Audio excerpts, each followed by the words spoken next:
Hello there. Thank you for tuning in to the Above the Net SWAC Volleyball News Show. You're listening to your host, Tamika Newman, volleyball analyst, two-time SWAC graduate with a bachelor's from Prairie View and a master's from Texas Southern, your 2006 SWAC Volleyball Player of the Year.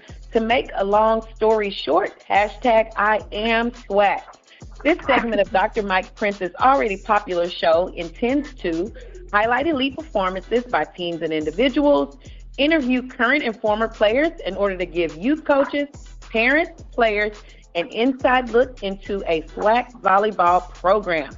Let's jump right into today's show. Our guest today is Coach Gabrielle Floyd. She is a two-time graduate of Texas Southern University, where she was also a member of the volleyball team, as well as an assistant coach for a number of years, and eventually the head coach. In short, it's hard to mention TSU volleyball without mentioning Gabby, which she is affectionately referred to by those who know her. She is currently the head coach at Arkansas Pine Bluff University. Coach, we're so grateful you made time in your busy schedule to join us. Welcome to the show. Thank you so much, and thanks for having me on. Yes, I know how busy it is. I'm so glad that our worlds could merge and we could make this space to get a chance to talk to you, because people need to hear from you. You're amazing. Thank you. I truly appreciate the kind words. Yes, ma'am. All right. So this first question, I want you to tell us a little bit about yourself, and I know that could get long, so give us the short version, I think. So get us all the way up to Pine Bluff. Okay, so you kind of gave everybody a little hint. So I was actually a walk-on when I started at Texas Southern University. I didn't plan on going to school in the state of Texas just because I wanted to get out and grow up and everything. But for me, it ended up being the absolute best thing. My first scholarship was actually tennis. And then, but I played tennis 3 years, but I played volleyball all 4 years. I earned a scholarship after that. And, you know, when we got done playing after our last match, which was actually at Arkansas Pine Bluff, I went to the stands and asked my coach if I could be a grad assistant after I graduated. And she looked at me a little crazy, like, what are you talking about right now? Like, you know, come on now. And I just didn't want anybody else to have the opportunity because I just didn't see myself without volleyball. So I started as a grad assistant as soon as I graduated, became an assistant coach when I got my master's, and then in 2020 during COVID is when I became a head coach for the first time. So I had a very unorthodox start to my head coaching career. And now I'm here at Pine Bluff. I got here in 2022, and so working on my third season here. Awesome. That is a really good story. I didn't know that. You went up and asked her right away so nobody else could get a chance to. Absolutely. That's certainly assertive. But what do you think was the pull? You said it a little bit. You said, I didn't want to be without volleyball. What do you think was the pull? What got you into coaching? And then what would you say keeps you in coaching? Because it is rough. That is 100% accurate. But I think the pool, like I said, I have been playing volleyball since sixth grade. You know, I started with club and then went to middle school volleyball. But, you know, my parents used to play anywhere they could play. And, you know, I would kind of pay attention, but we were kids. We were running around. And my mom had me outside on the concrete learning how to pass the ball. And so, you know, my sister played as well. She's almost 6 years ahead of me and shorter than I am. She was an outside hitter. It's like 5'4", so you could just imagine. And so either way, you know, just the love of the sport grew. And, like, I've always loved volleyball. It's always been fun. Like, you see me running to practice because I didn't want to miss any minutes and things like that. And just have always really loved the game. And so when I was done playing, it was just kind of like, okay, hold on, you know. I don't know how to be away from this yet. And so that was really just the pool. I just really could not see myself doing something without volleyball in my life. And so when it came to coaching and everything, for me, that ended up being the next step. Dr. Dewala Fisher gave me an opportunity as a grad assistant and let me stay on, you know, and she helped groom me along the way. And then after she retired, Coach Adams took over the program. And so I was able to learn some things from her as well. And so, you pick and grab everywhere you can. You go to professional developments and things like that to try to learn and grow and you try to figure out who you are as a head coach. And so, still trying to get into that groove because different years, different personnel, different locations, it all changes.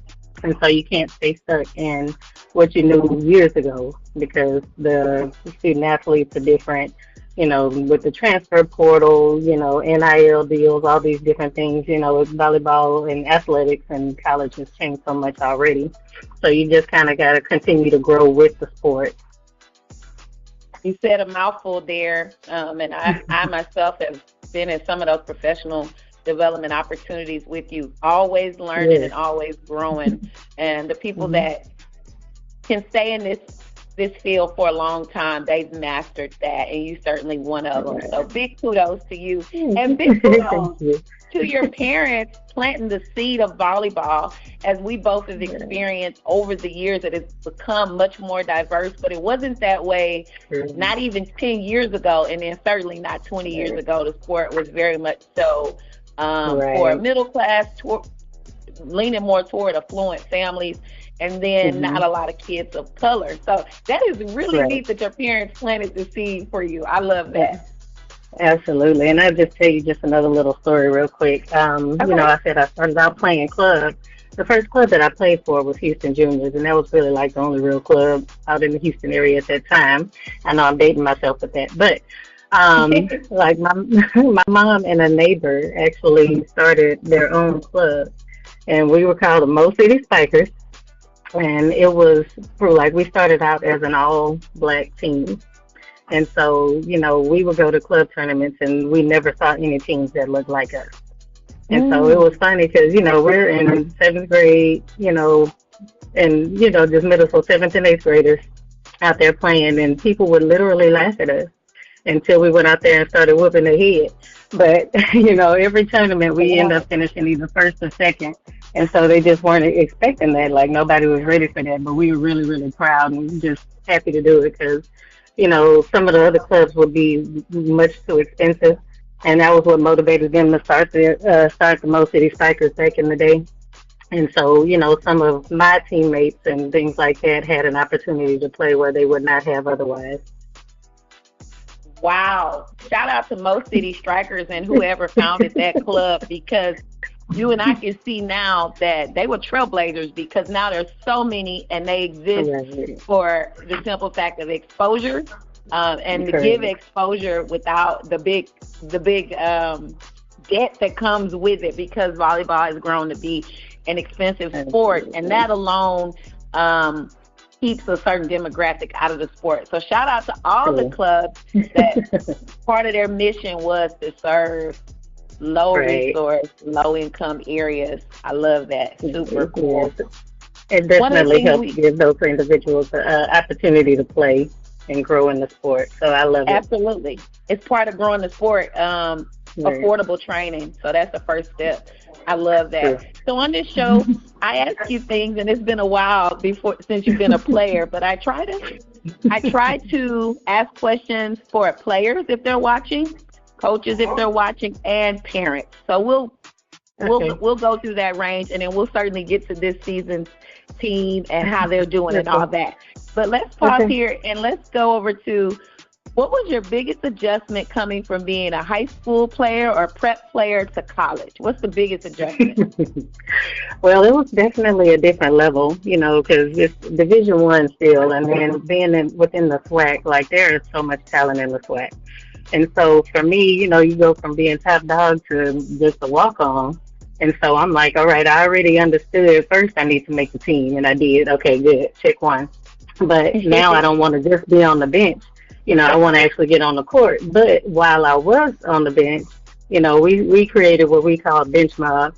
And, we had a lot of fun over there, creating our cheers and everything to kind of throw the opponents off and also boost our opponents.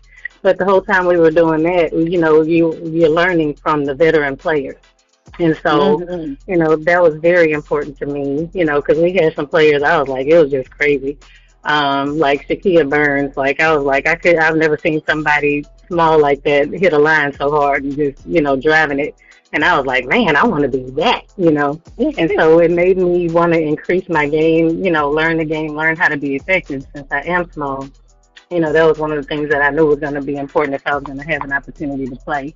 And so, you know, I love playing defense as well and everything. So, you know, I was motivated to earn my way onto the court, which I did freshman year. My teammate and I, Deidre, now Cooper, she was Beatrice Brandon, me, and both of us were always like waiting our turn, waiting our turn. Like, okay, I'll play whoever so we can get on the court, and we did. And so that just really stuck with us. And like after we began to be starters, we started for the duration of our career while we were at Texas Southern. There you go. Once you get it, you can't lose it. That's Can't a lose lesson for the players. it. You Right. said something right there that I want to make sure I highlight in case a player is listening. You said when you came in, you were Mhm. on the bench. You knew you were going to be on the Mhm. bench. You were motivated to get better. But you said, Yes. what you said was, what I heard was you found a way to add value. Y'all had the bench Yes. mob. Y'all was cheering, Yes. trying to distract the other team, disrupt the other team. Absolutely. And that's we try to teach our players that aren't quite ready to get on the court that you Right. need to add value in some way. And the fact that you all bought into that, that's just amazing. I Right. mean, that's the lesson we're trying to teach. And then Yes. while you're doing it, while you're cheering, you're adding value, doing your part, you're learning the game. But you got to be so Correct. locked in and mature and Yes. mentally tough to do that. But when you Right. do, when you eventually get on, like you said, you and your buddy, y'all started the rest of your career. So that's a huge lesson. I Yes. hope that some players listening, they take something away from that. Let's jump into coaching. You've been an assistant, you've been a grad assistant, an assistant, and then a head coach. What makes Yes. for a great assistant coach? What attributes make for a great assistant coach? Find the things that you do well and make it that the head coach does not have to worry about those things. So, like, if you are good at helping out with conditioning, if you are good with the computer, if you're good at running drills or whatever, you know, do that well so that the coach does not have to worry. And then find other things that can help out the head coach. Like, you know, go and ask, hey, what is it that you need done? You know, don't be prideful to the point where you feel like you can't go wash clothes if they need to be washed, or you can't do inventory or whatever. You know, you can't have that kind of pride. Just be ready to get the job done. You know, because at the end of the day, the less stress that you can have on your head coach makes it a whole lot better for everybody. And so just kind of come in with the mindset of being ready to grind. If there's something that you don't know how to do well, you know, either learn how to do it, ask questions, and then just continue to practice that craft until you get it. That was really good. I love all those answers. And I saw you as an assistant coach all those years, and I can imagine that those were some of the things that made you so special and stand out from others. Now, Right. the head coach seat is just one seat over from an assistant, especially an associate head coach. But it is different when you get in that first seat. Absolutely. Yeah, absolutely. Talk about some of the challenges or in moving just one seat over, some of the differences Yep. or challenges rather. Right. So I would say the first thing, because, you know, I became a head coach at the same school I was started as an assistant. And so switching that one seat over, you know, at one point where, you know, most of the student athletes were like, oh, okay, I can come and talk to you. Now that you're the head coach, they're like, okay, I don't know if I can talk to you anymore. You know, and I'm like, I haven't changed. I'm still me. But now it's like they create boundaries sometimes, you know, and I still had some of my few that still knew, you know, ultimately I'm always here for you and everything else.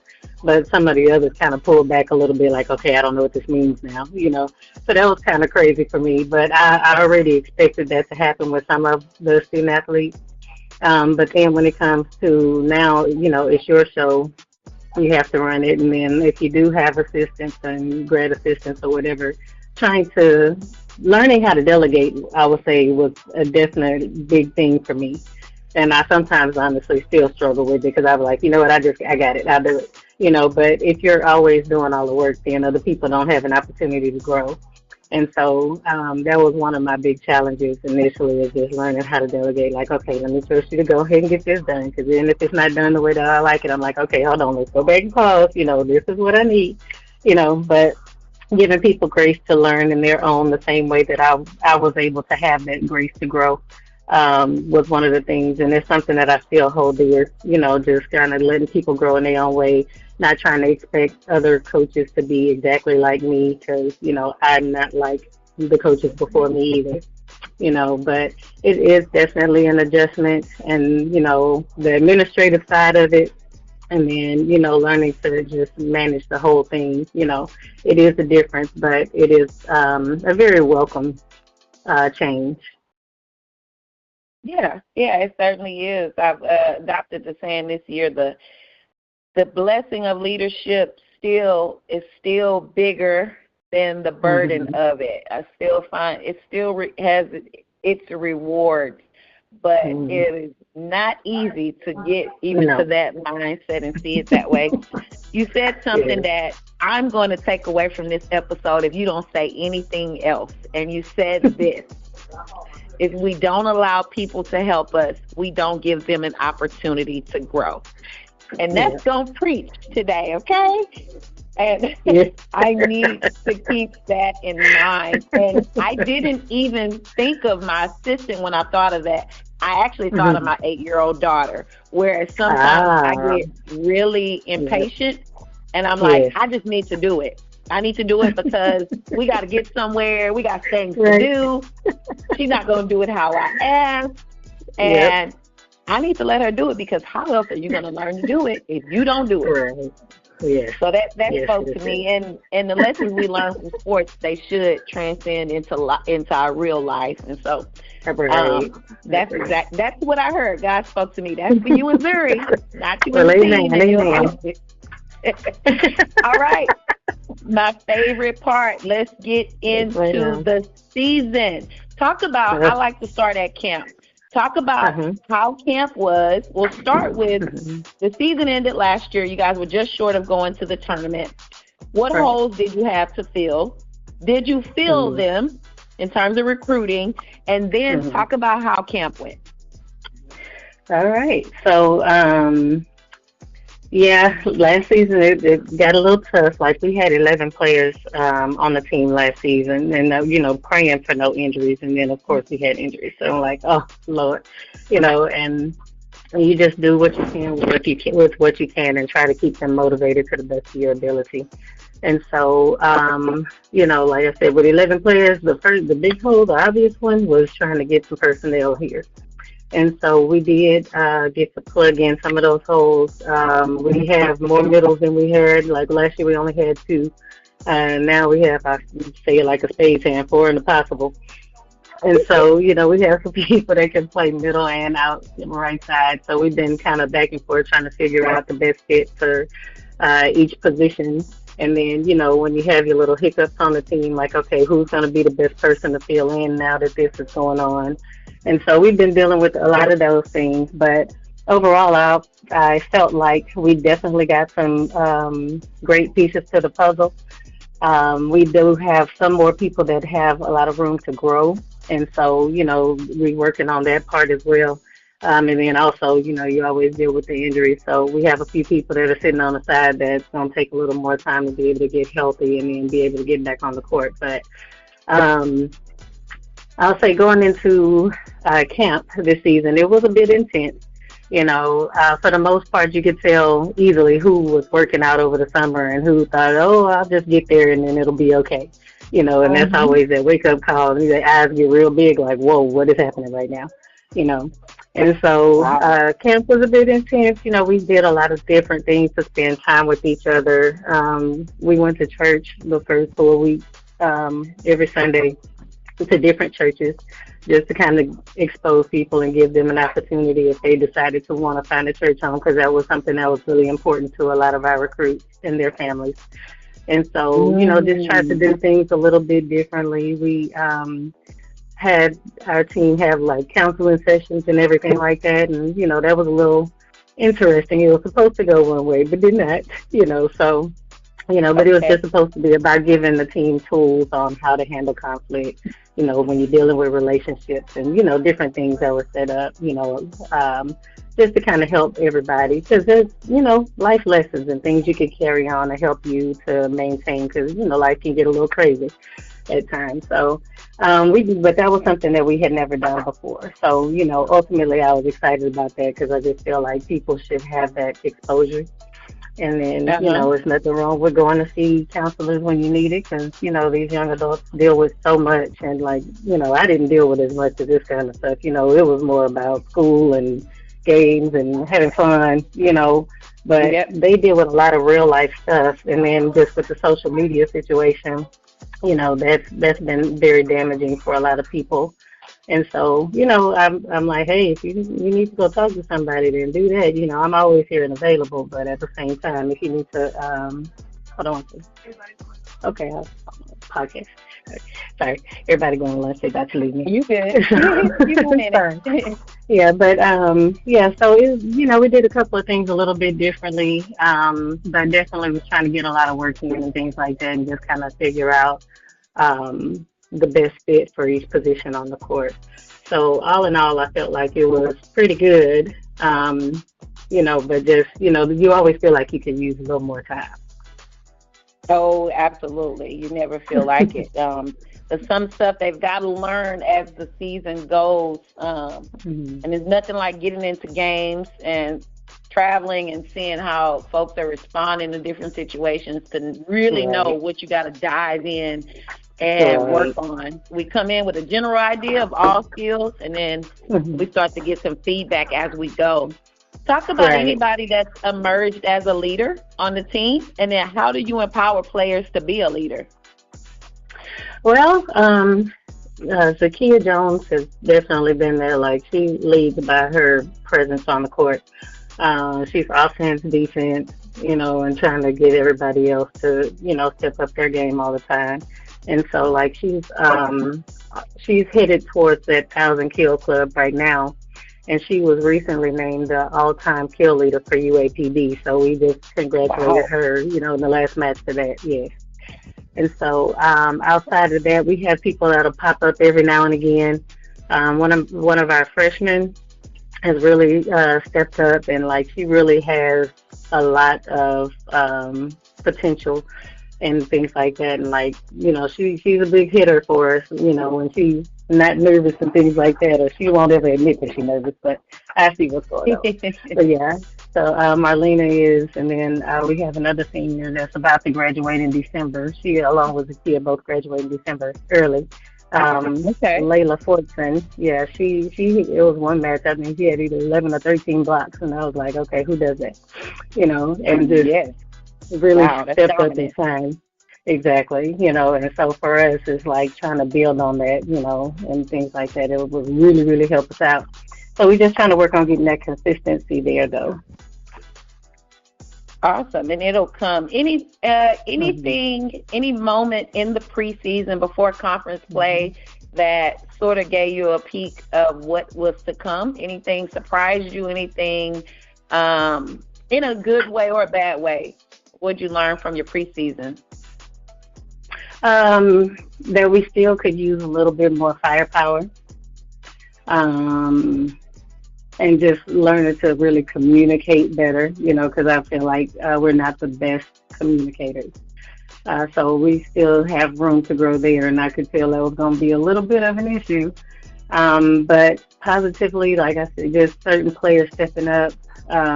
Like we switched Maya Jones from right side to the middle last season after another player got injured, and she just came out as a natural in the middle.